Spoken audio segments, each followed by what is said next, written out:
सो honourable कौन बोल रहे थे, mister Sushil Kumar Modi.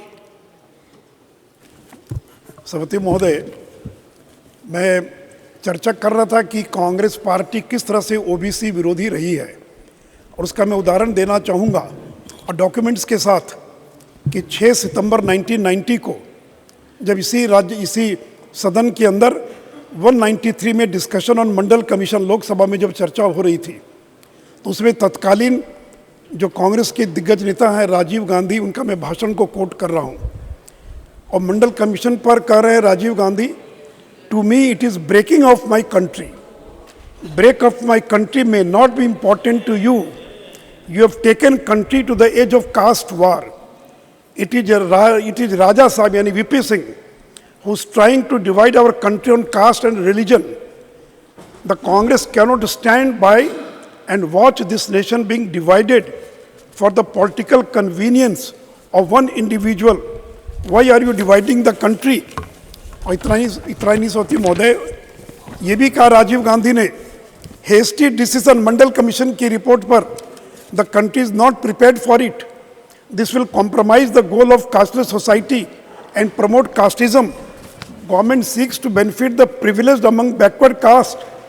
They seek to exclude the backward Muslims, Christians, and Sikhs from the reservation benefits.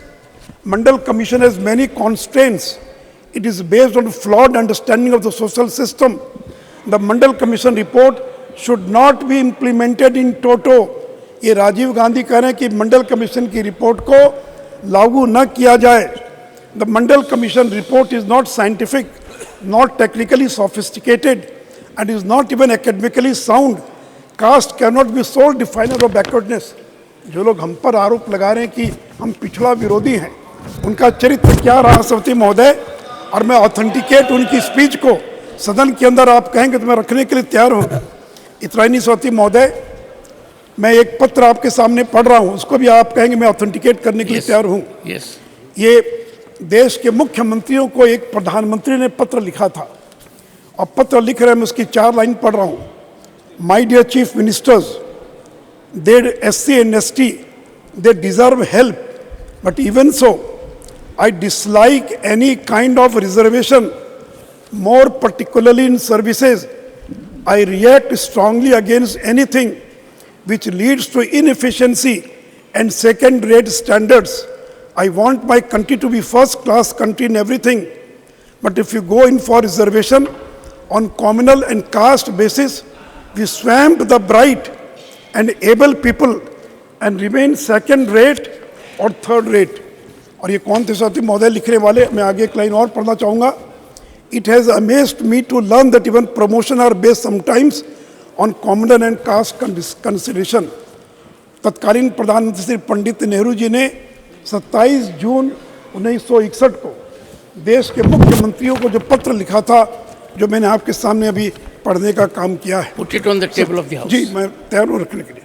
सभापति महोदय, जो लोग ये कहते हैं कि इसमें ओबीसी रिजर्वेशन का प्रावधान क्यों नहीं है, मैं उन लोगों से कल ये पूछना चाहता हूँ कि जो 2010 में जब आपने बिल पेश किया था संसद के अंदर, तो आपने क्या उसके अंदर प्रावधान किया था?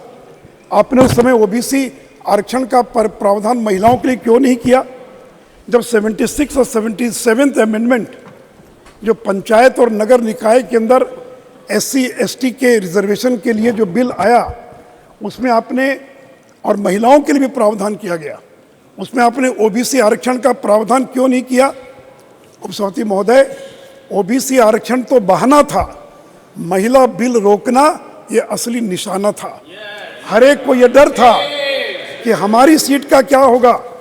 सभापति महोदय, कल अमित शाह जी ने भी लोकसभा में बताया कि संविधान 3 प्रकार की श्रेणी का ही इजाज़त देता है, शेड्यूल्ड कास्ट, शेड्यूल्ड ट्राइब और जनरल, और इन्हीं 3 के अंदर हॉरिजॉन्टल रिजर्वेशन महिलाओं को देने का प्रावधान किया गया है.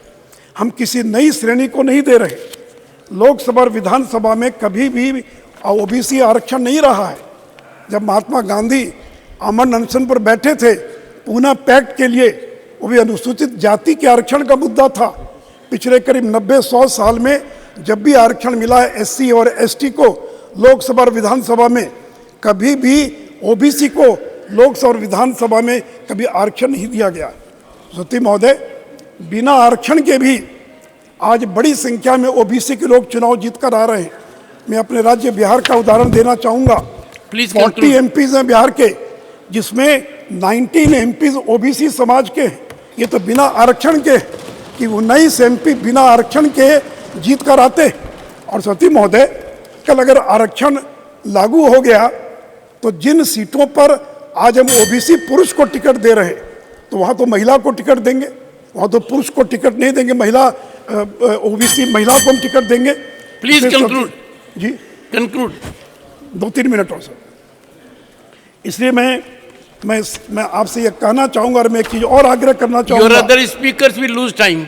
कि झारखंड के अंदर बिना ओबीसी आरक्षण दिए पंचायत का चुनाव करा दिया गया। जहां पर कांग्रेस के 4 एमएलए हैं, आरजेडी के 1 एमएलए हैं। मैं कांग्रेस के लोगों से जानना चाहता हूं, कभी आपने पूछा वहां के मुख्यमंत्री से कि पंचायत के इलेक्शन आपने बिना ओबीसी आरक्षण दिए कैसे करा दिया? लोकल बॉडीज का इलेक्शन वो इसलिए रुका हुआ है कि आज तक उन्होंने डेडिकेटेड कमीशन का गठन नहीं किया है। सती महोदय, मोदी जी की सरकार में 76 मंत्री हैं, जिसमें 26 ओबीसी हैं। ये कुल 35% ठहरता है, जो एक रिकॉर्ड है। और जो लोग कहते हैं कि ओबीसी विरोधी, उनको मैं इतना ही बता दूं, इसके पहले 2 प्रधानमंत्री बने ओबीसी समुदाय से, श्री HD देवगौड़ा और श्री चौधरी चरण सिंह। लेकिन उन दोनों को, देवगौड़ा 11 महीने के लिए प्रधानमंत्री रहे और चौधरी चरण सिंह तो संसद का मुंह भी देख नहीं पाए। किसने उनकी सरकार को गिराया? कांग्रेस ने उनकी सरकार को गिराने का काम किया। और देवगौड़ा और चौधरी चरण सिंह के बाद इस देश में पहली बार 75 साल में कोई पिछड़े का बेटा प्रधानमंत्री बना है, तो उसका नाम नरेंद्र दामोदर दास मोदी है। महोदय, इन लोगों ने सीताराम केसरी के साथ, सीताराम केसरी जो एक समय में कांग्रेस के अध्यक्ष बने थे, उनके साथ कैसा व्यवहार किया था? उनको नीच कहा गया, उनको चोर कहा गया, उनको दौड़ा कर बाथरूम के अंदर बंद कर दिया गया। सती महोदय, 2015 में सती महोदय 2015 में जब राहुल गांधी बाढ़ प्रभावित क्षेत्रों का सर्वेक्षण करने के लिए गए, सुशील जी, पूर्व केंद्रीय मंत्री Sushil ji, mister Sushil Kumar ji, please.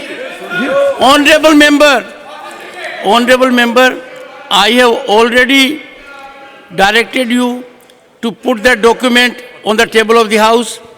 Now what you have stated, carrying facts which are being disputed, you will authenticate them. Yes, मैं करूँगा sir. And do it during course of the day. और सवती महोदय, जो लोग जातीय गणना की बात करते हैं, कास्ट सेंसस की बात करते हैं, चिदम्बरम साहब अभी सदन में नहीं है, मैं कोट करना चाहूँगा। 7 May 2010 when चिदम्बरम साहब was home minister of this country, उन्होंने क्या कहा? सती महोदय, चिदम्बरम साहब ने संसद में जब कास्ट सेंसस का मुद्दा उठा, तो चिदम्बरम को मैं कोट कर रहा हूँ, after independence as a matter of policy the question relating to caste other than scheduled caste and the scheduled tribe was not included. Caste was not included in the last census of 2001. Chidambaram साहब का ये बयान है कि as a policy, और मैं उसका document है जो उनके स्पीच का पार्ट है, और उन्होंने कहा आज़ादी के